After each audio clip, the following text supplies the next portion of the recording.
Hi good morning.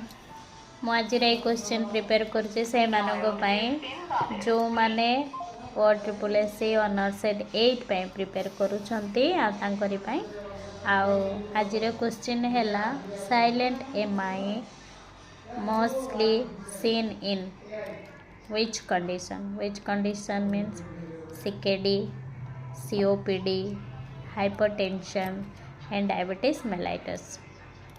Answer टा होची diabetes mellitus.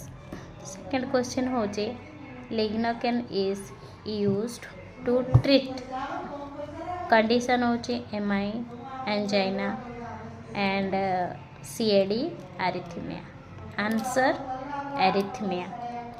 तो ए क्वेश्चन गुड़ाकर आंसर जदि आपण मानक भल लगिला तेबे आपण माने कमेंट करंतु आ मु सेथिरे क्वेश्चन भी पकांतु ताकि मु आउ नेक्स्ट वीडियो रे आउ न्यू क्वेश्चन आपण मानक पई नै आसी। Thank you.